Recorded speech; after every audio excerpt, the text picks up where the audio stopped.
एक महत्त्वाची बातमी यवतमाळच्या दाभडी बोरगावमधील शेतकरी काळा चहा पिऊन चाय पे चर्चा करणार आहेत। 20 मार्च 2014 साली पंतप्रधान मोदींनी दाभडीमध्ये चाय पे चर्चा केली होती। यामध्ये कापूस उत्पादक शेतकऱ्यांना अनेक आश्वासनं देण्यात आली होती। यापैकी एकही आश्वासन पूर्ण न झाल्यामुळे शेतकरी काळा चहा पिऊन आठवण करून देणार आहेत। दाभडी या गावातून आढावा घेतला आमचे प्रतिनिधी संजय राठोड यांनी। पाहूया।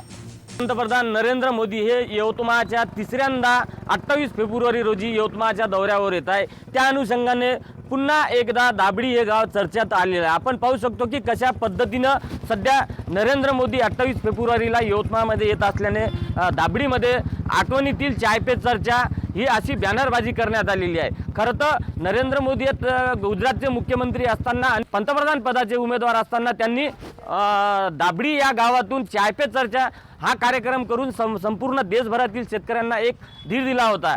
कापसावर आधारित उद्योग आणणार असं त्यांनी आश्वासन दिलं होतं। त्यांनी कापसाला दाम दुप्पट भाव देऊ आणि सोयाबीनवरून होणारे जे प्रोजेक्ट आहे ते तयार करू, दाभडी गावाला दत्तक घेऊ आणि दाभडी या गावाचा विकास करू। दाभडी गावातलं नुसतं चॉकलेट दिलं दत्तक घेऊ म्हणून दत्तकही घेतलं नाही, काहीच नाही, कोणत्या प्रकारची उन्नती नाही झालेली आहे। शेतकऱ्यांच्या समस्या जे आहे ते कायम असतात।